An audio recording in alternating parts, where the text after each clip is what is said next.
Hello students, and welcome to part one of our nuclear energy lecture series. In this lecture we're going to be talking about fission, radiation, and nuclear power generation. All right, so in order to talk about nuclear power, we need to first give a little bit of a review of what isotopes are. So remember, if you have an element is defined by its number of protons. And so if you have one proton, you are hydrogen.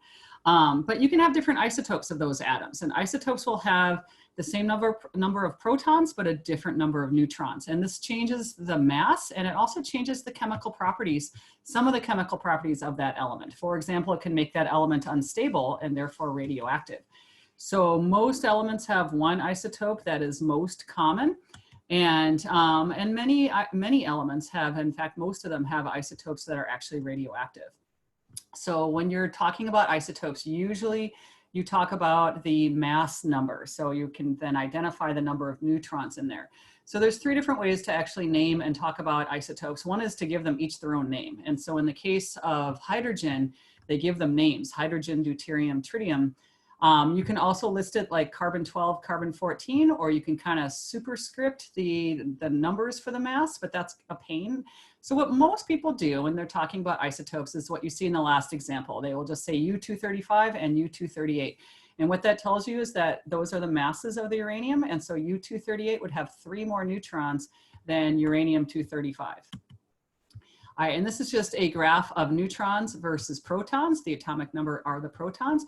And what's interesting is that as you start out with low mass numbers, the number of protons and number of neutrons for the stable elements are basically in a 1-to-1 ratio.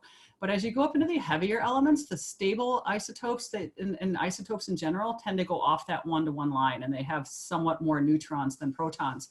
And if you look at this picture, the very unstable nuclides are not going to be very useful. They have a half-life of a day, which less than a day, which means they decay away really fast. T1/2 stands for half-life. But these unstable ones that are the triangles are going to be the ones that have a half-life of more than a day that are going to be useful in things like nuclear energy, etc. All right, so what is nuclear fission? Nuclear fission is when an atom will split apart into 2 smaller atoms. And when this happens, it releases energy and often other neutrons in the process. This happens naturally for any of our radioactive elements. They will fission all on their own. However, we can speed that process up and make it happen by blasting neutrons, say at uranium. And one of the reasons why uranium works for nuclear energy, it's a super large atom. It's not too hard to blast neutrons into it to make it fission. And it's already radioactive, and so it tends to break apart. It doesn't take a whole lot to break it apart. But when it does break, it releases a huge amount of energy and also other neutrons. And those other neutrons can go forth and blast into other uranium atoms and keep that process going. So I mentioned the half-life, and what the half-life is the time it takes for half of a radioactive sample to decay into something else. And that something else is called a daughter product. So the isotope that's fissioning is called the parent, and then whatever it becomes is called the daughter isotope. And that's going to be different for whichever element you're talking about. And in the same sense, the half-life is going to be unique to every single isotope. It's not even unique to each element, but each isotope within an element has its own half-life. For example, iodine, which is one of the elements that is a byproduct of the nuclear energy process, iodine-129 has a very different half-life than iodine-131. All right, so you can actually figure out the amount of isotope remaining after a certain amount of half-lives by using this formula. The n sub 0 would be whatever you're starting out with. T is the number of half-lives, and then this would be whatever you have left. And as far as how much time that would be, you would need to look at the different half-lives for the different elements. So again, every isotope has its own unique and also really important unchangeable half-life. So that can range from a few seconds up to billions of years. And that is really important because we do use uranium in our nuclear power plants, and uranium has an extraordinarily long half-life. You can't change that half-life. It is what it is.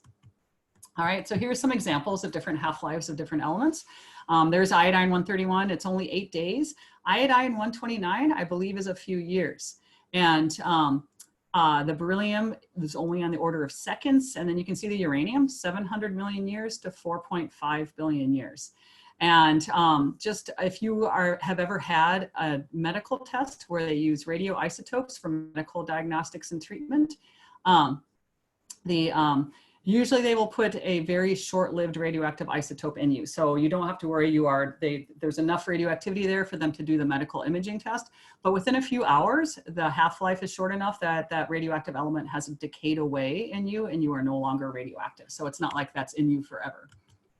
All right, so what about radioactive decay? There's 3 different types, and even though I don't think you need to know the different types for the AP test, it is kind of important to know what they are and how they might hurt you. The first kind is called an alpha particle, and it's a big particle. It's two protons, 2 neutrons, and it's the size of a helium nucleus. So, so these are big. They're not going to be able to penetrate your body because they're big. But you can either ingest them through eating something that's radioactive, or you can inhale them. All right, the second type is a beta particle, and that's a fast-moving electron that's going to be able to penetrate much further because electrons are very small compared to protons and neutrons.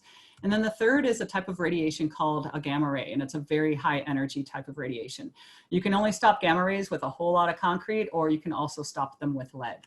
Same thing, just like x-rays when they put like lead aprons on you when you get x-rays taken. So here you might have seen this, this is from Physics 1. The types of radiation we have go from non-ionizing, and non-ionizing radiation has low energy because it has low frequency.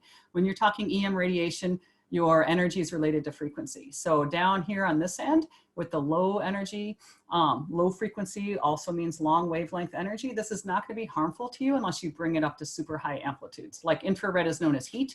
You guys all emit infrared energy, but infrared brought up high enough, it would be enough to burn you. Once you get on the other side of visible rays, and as you go up in frequency, that means you're also going up in energy. So ultraviolet rays are powerful enough to penetrate and damage your skin, which is why they can cause sunburns, skin cancer in extreme cases. X-rays can penetrate your flesh, but not your bone, which is why we take pictures of bone with them. And then gamma rays can go right through you. And the problem with rays that can go right through you is that they can cause damage as they pass through. And enough cumulative damage can again cause things like cancer to get going. So this is just, I wanted to show you a decay series. If you start out with uranium-238, it has a really long half-life. Like it's got a half-life about the age of the Earth. And in fact, if you want to date super old rocks, meteorites, that sort of thing, you're going to be using uranium isotopes. But over time, it will decay all on its own. And you can see the various products that it decays to. And it doesn't become stable until all the way you get to lead-206. This is what it looks like on a plot of mass versus atomic number. When you lose mass, it must be alpha decay. When you decay to other things on the same mass, it's probably beta decay. So, you know, again, this is just uranium, and I wouldn't expect you to know this for any kind of test, but it just kind of shows you that this is what elements do, radioactive elements do all on their own. All right, so one other thing that's really important to know with radiation is that it drops off as a square of a distance, which means that if you are super close to a radioactive source, you're going to be getting the maximum intensity from that source. But as you move away from it, as your distance increases, that radiation can drop off pretty quickly. So normally you'll notice that X-ray technicians will leave the room when they take your X-rays. They're taking X-rays all day long, so they want to keep their exposure down. So it's just safest if they put some distance between them and the X-ray machine. All right, so units, there's all different kinds of dose units, and the ones that I'm going to talk most about are the rems and millirems. And so realize that there's a difference between the units you use, whether you're talking radioactivity, your dose equivalent, the amount of exposure you're getting. So just realize you'll see these various words in different articles and information about nuclear energy, and just, you know, you can look things up usually when you need to keep things straight, but just a few numbers you should keep in mind. The average American dose is about 360 millirems per year. So when you're looking at what you might have gotten from, say, you're near a nuclear accident or, you know, some source of radiation, that would be what you would compare it to. If you're working around radiation, they consider anything up to 5 millirems or 5 rems per year safe for. So if you're working in the nuclear industry or around radioactivity, that is as much as you're allowed to get each year. All right, so how do you take in radiation? You can get absorption through you can absorb it through your skin. And again, alpha radiation is not really going to get in that way. You can see that down in this picture. But the other ways that radiation can get into you is if you inhale it, if there's particles in the air, or if you eat it. And you actually naturally eat a certain amount of radiation because food contains carbon. Most carbon is non-radioactive carbon-12. but a very, very small amount of carbon is carbon-14, which is radioactive. So realize that we are adapted to a certain amount of natural radiation in our lives. Notice that the iodine-131 is a radioactive form of iodine, and it concentrates in the thyroid. And when you look at people who are close to nuclear accidents like Chernobyl, they often get thyroid cancers. And that's because the thyroid concentrates that radioactive iodine. So we'll talk about this more in another lecture, but one of the ways to keep that radioactive iodine from concentrating in your thyroid, if you know you're going to get exposed to radiation, is to take iodine pills. And the iodine pills would have the non-radioactive form of iodine. Hopefully you would take enough so that your thyroid would absorb all the iodine it's going to, so that if you're exposed to radioactive iodine, you would not store that in your thyroid, because your thyroid would already be full of the non-radioactive iodine. Anyway, you can study this picture, but there's various ways that your body might be exposed to and or affected by radiation. All right, so what are your main sources on a day-to-day? Where does that 360 milligrams come from? A lot of it comes from the sun. So, basically our sun is a big radioactive ball in the sky. It's putting out all kinds of radiation, and luckily for us, we have this nice thick atmosphere that blocks most of the bad stuff. It blocks nearly all of the X-rays, cosmic rays, and gamma rays. It blocks a good amount of the UV rays. So mostly what comes through to us is the non-ionizing radiation, but it doesn't completely block everything. We also get it from the ground. Our Earth is full of highly radioactive materials, and depending on where you live on planet Earth, you get different amounts of dose from this. So the Seattle area is actually very low with terrestrial radioactive elements beneath us. So you get a very low dose if you live in Seattle. If you live in Colorado, you get a bit more. There's parts of Australia where the Aborigines, they thought it was forbidden land because they thought because they knew you would get sick if you lived in certain areas. Australia has some very rich uranium reserves, and there are parts of Australia that are highly radioactive because of that. And then again, I mentioned this already, food has carbon-14, which is the radioactive form of carbon. And you're gonna get a certain amount of radiation from your X-rays and CT scans. X-rays are such a low dose because they're very short duration. CT scans give you a bit more. And then coal plants, actually, more than nuclear plants, if nuclear plants are operating the way they should, they release no radioactivity. Coal plants, however, coal itself will have a certain amount of radioactive elements mixed in with that coal, and those can then get sent out into the atmosphere during the coal plant production or electricity production. All right, so let's go back to that fission picture. So you can blast a neutron into a uranium, and the uranium that we usually use in nuclear reactors is uranium-235. That is the isotope that it fissions nicely and releases lots of energy. So uranium-235 doesn't occur all by itself. It's usually mixed with uranium-238. And then also it's usually mixed with other things. And so when you dig uranium minerals out of the ground, you have to do something called refining to get it to the point where you can put it in your nuclear reactor. And that's a process we try to keep under wraps because we don't want people refining radioactive things because of weapons production, et cetera. But this is a positive feedback loop. What happens when you blast some neutrons into some uranium isotopes? They can fission, and they fission into, these are the daughter products right here, but they also let off some extra neutrons in that process. Those neutrons can then hit other uranium atoms, and you can see the process can start to explode, and you get that exponential growth of fission going on, and you get a nuclear chain reaction. And just to note, this picture right here, when that goes on, all the fuel rods are submerged beneath water. The water both helps the neutrons fission the uranium, and it helps keep the whole process cool enough so you don't melt down your reactor. That blue glow is what you get when those neutrons come off. Cornell University has a nuclear reactor, and I had a tour of it once, and I stood at the top of that, and you could look down, and from where we stood, we weren't getting any radiation. It was all absorbed by the water, but we could look down into that pool, and there's that really like bizarre blue glow. And it's amazing when you realize that is a nuclear reactor going on beneath you. All right, so nuclear energy. This is kind of a big topic because we have gone back and forth on nuclear energy over the years. So how do we do it? We have a chain reaction that starts with a critical mass of fissionable atoms, and then we need to control it. So one of the big things with nuclear energy is it puts off so much energy that most of our time is spent controlling that reaction because we don't want it to get out of control, because that's how accidents happen. So built-in safety features minimize the release of radioactive substances and out of control fission reaction. And there are a lot of built-in safety features. All right, so this is from your textbook, and it's a bit more complex picture. I'm just pointing it out so you can go look at your textbook if you want to.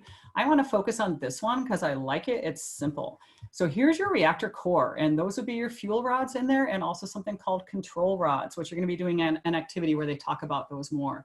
But this is your pressure vessel, and this would be lined with super thick concrete, etc., and completely self-contained.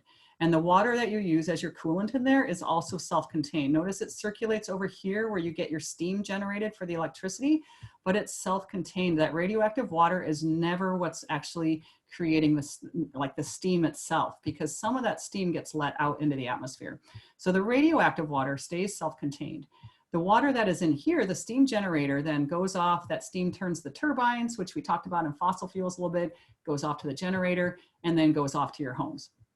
There's always going to be leftover steam, leftover excess that needs to be released. And that's what you see coming out of the nuclear towers that you'll see at any nuclear power plant. And again, this is just pure water. There is no radioactive stuff in there, at least if everything's working the way it should.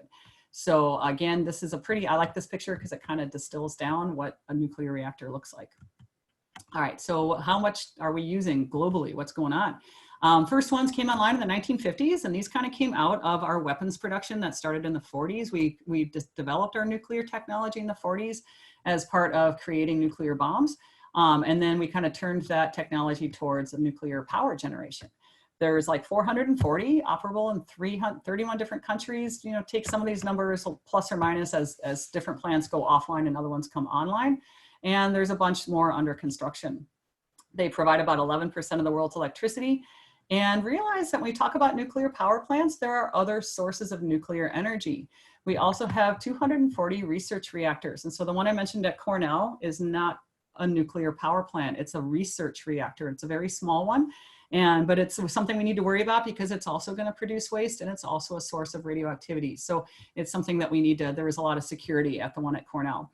We also have ships and submarines with nuclear power capability on them. So we also have occasionally launched spacecraft with little nuclear generators on board to power those spacecraft to go to like distant reaches of our solar system.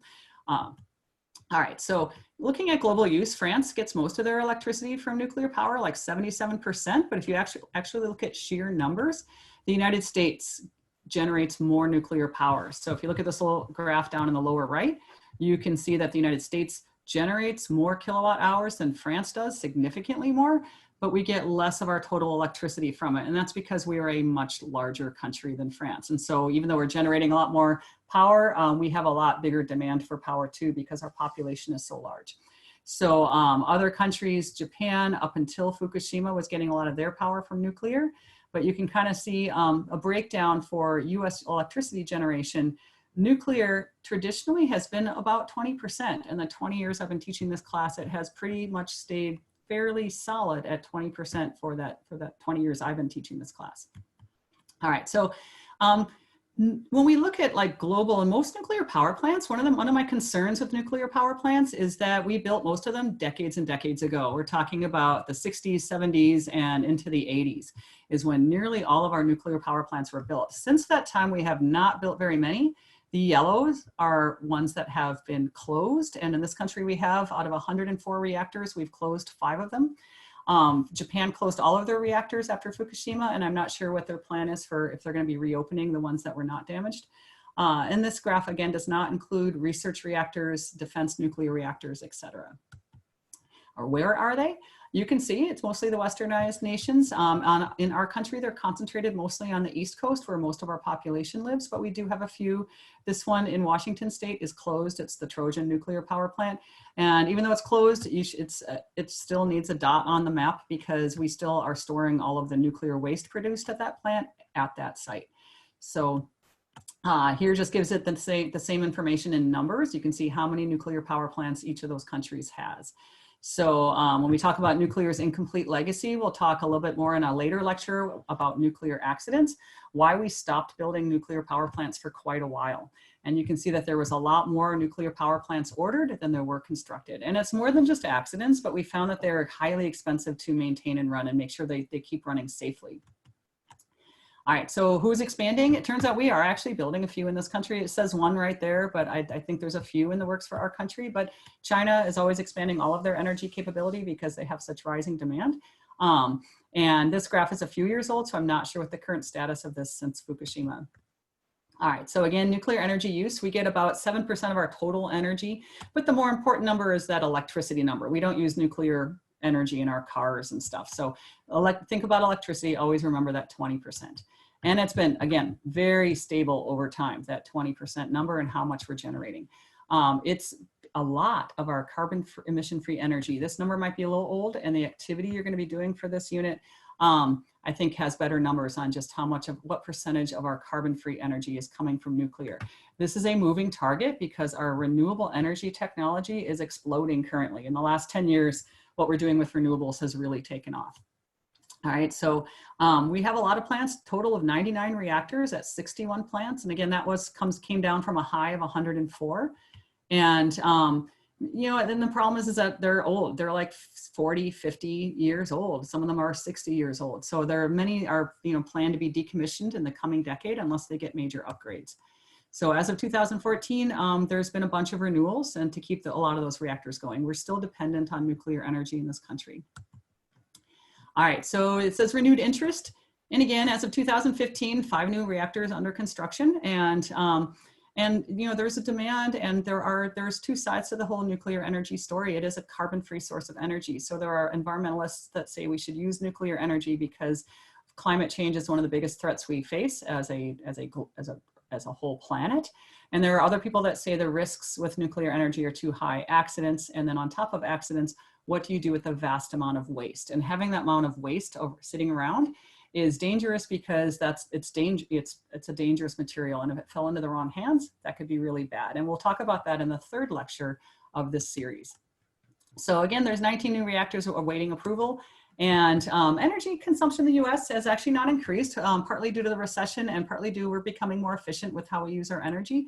And so our need has not increased, I should say. Our need has not increased, but we can't just shut down all of our nuclear reactors today because that's 20% of our electricity. So that is the end of our nuclear lecture, and I will upload this to YouTube as soon as I can, and we'll see you for part 2.